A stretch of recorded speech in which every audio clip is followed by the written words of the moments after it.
अस्सलामुअलैकुम।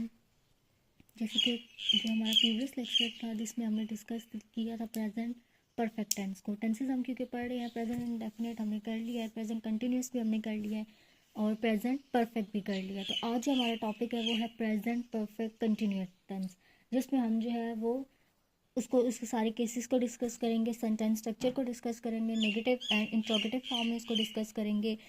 As I कि present perfect tense ही है, लेकिन इसमें थोड़ा सा डिफरेंस होता है। वो डिफरेंस क्या होता है कि प्रेजेंट परफेक्ट जैसे कि हमने पहले पढ़ा है कि उसमें हमें टाइम की कंप्लीशन के बारे में नहीं पता होता। कोई भी चीज़ है, कोई भी इवेंट है, वो हो तो चुका होता है माजी में, उसको डिस्कस हम कर रहे होते हैं प्रेजेंट में, लेकिन हमें इसका एग्जैक्ट टाइम नहीं पता होता।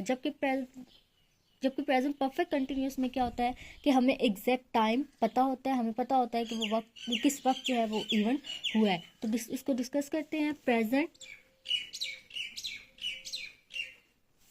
परफेक्ट कंटिन्यूस, इसमें हम लोग इसके तमाम तर केसेस भी साथ साथ डिस्कस करेंगे। तो सबसे पहले जो है इसके आइडेंटिटी को हम देख लेते हैं। इसके आइडेंटिटी क्या है? आइडेंटिटी के फिक्रे के आखिर में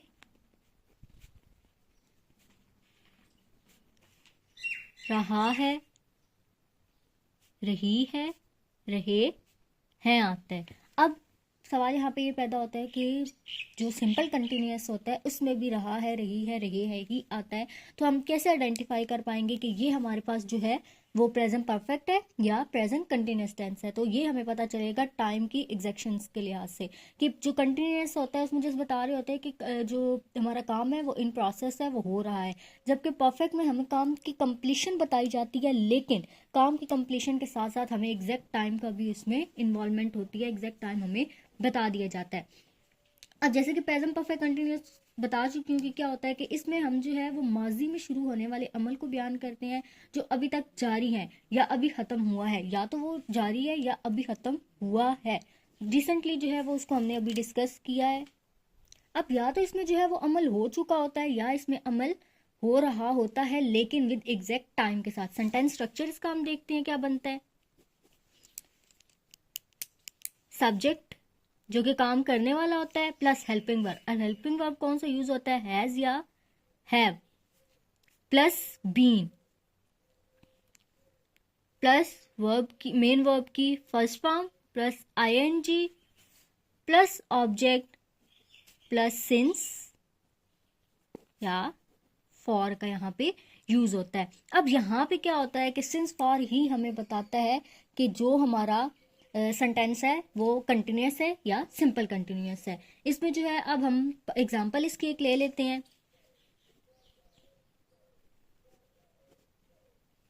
अब एग्जांपल इसमें क्या आ रही है, कोई भी एग्जांपल हम ले रहे हैं कि मैं 3 घंटे से पढ़ रही हूं। मैं 3 घंटे से पढ़ रही हूं। अब इसमें क्या हो जाएगा? आई हैव बीन स्टडिंग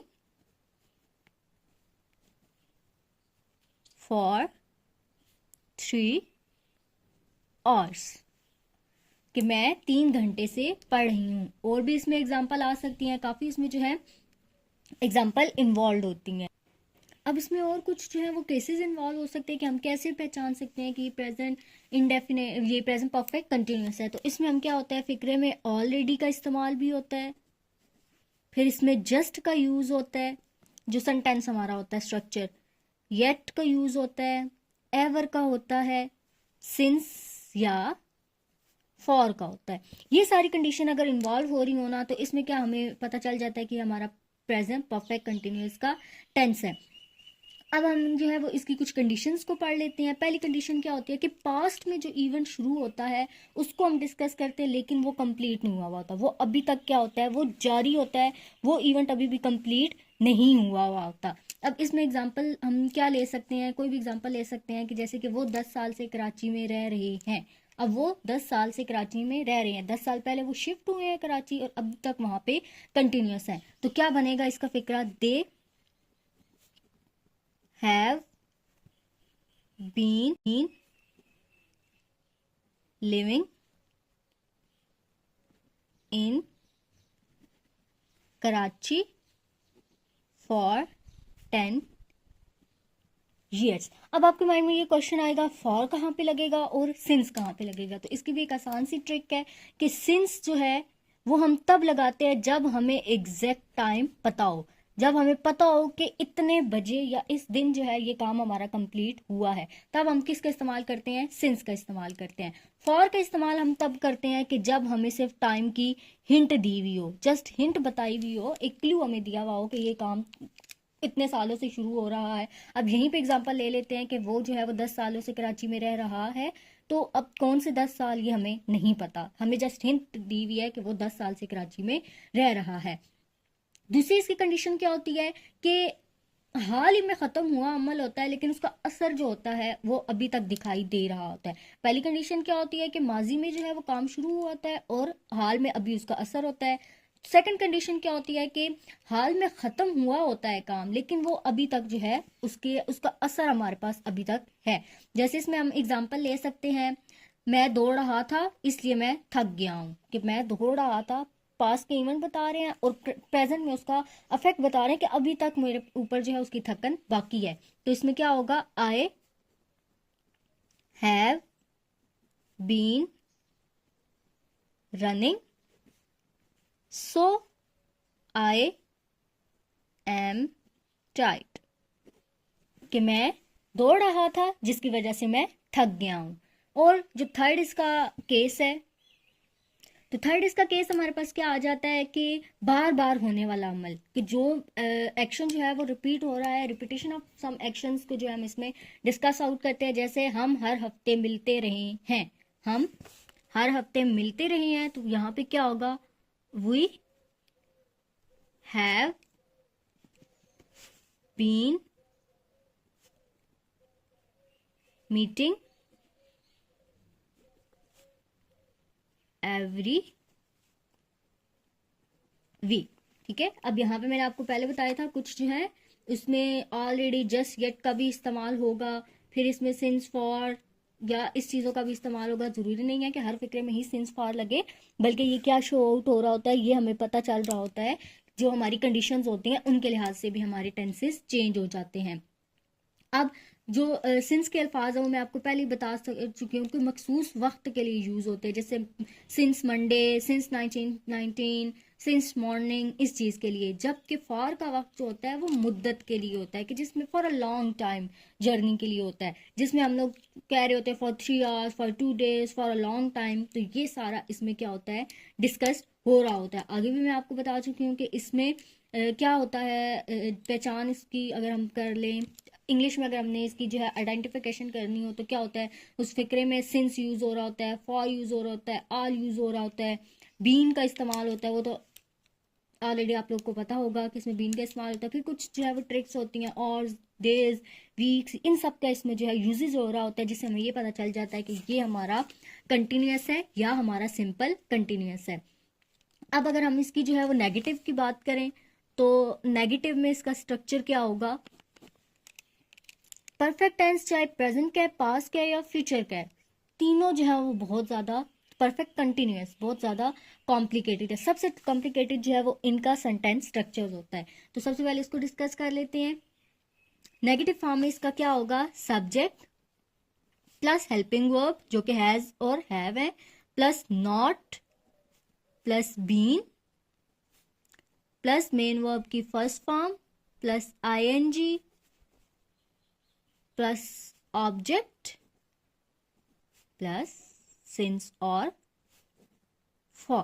पुरानी एग्जाम्पल्स को ही लेते हैं ताकि हम लोग जो है वो कंफ्यूज ना हो।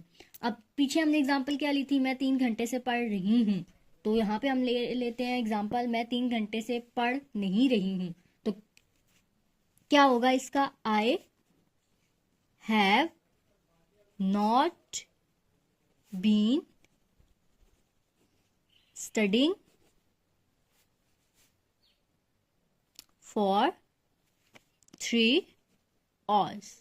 और फॉर हमने इसलिए लगाया है क्योंकि हमें मुद्दत बता दी गई है, एग्जैक्ट उसकी हमें टाइमिंग नहीं बताई हुई। अब एक चीज माइंड में रखिएगा कि कुछ वर्ड्स ऐसे हैं कि जिसमें हमारा परफेक्ट कंटिन्यूअस नहीं यूज होता बल्कि परफेक्ट टेंस यूज हो रहा होता है। तो वो अब कौन से वर्ड्स हैं? कुछ ऐसे अल्फाज हैं जिनके साथ ये यूज नहीं होता, जैसे कि नाउ, बिलोंग, लव और हेट। ये ऐसे कुछ अल्फाज है, कुछ ऐसे वर्ब्स हैं जिनके साथ कंटिन्यूअस टेंस नहीं आता बल्कि परफेक्ट आता है। जैसे कि अगर हम बात करें कि मैं इसे 5 साल से जानता हूं, तो इसके साथ जो है अब 5 साल आ गया तो हमारे माइंड में तो जस्ट यही क्लिक होगा कि ज़्यादा टाइमिंग हमें बता दी गई है तो हम इसमें कंटिन्यूअस का टेंस यूज करें। लेकिन जबकि इसमें कंटिन्यूअस नहीं यूज होगा, इसमें हमारे पास जो टेंस यूज होगा वो कौन सा होगा? वो सिंपल परफेक्ट टेंस हमारे पास यूज होगा। अगर हम इसमें फिक्रा बनाएं, I have been knowing him for 5 years, तो दैट इज रॉन्ग, क्योंकि नो की जो सेकंड फॉर्म होती है वो न्यू होती है। नो के साथ आईएनजी का इस्तेमाल नहीं किया जा सकता। नो न्यू नॉन तो हो सकता है लेकिन न्यूइंग कोई वर्ड डिक्शनरी में एग्जिस्ट नहीं करता। तो इसका राइट क्या होगा? I have known him for 5 years। तो जिसमें हमें सारी जो इसकी करेक्शन है वो सारी हो गई है कि यहाँ पे कुछ ऐसे वर्ब्स हैं जिनके साथ हम प्रेजेंट कंटिन्यूअस का इस्तेमाल नहीं कर सकते, जिसके साथ जो है वो परफेक्ट हो सकता है, परफेक्ट कंटिन्यूअस का इस्तेमाल नहीं हो सकता।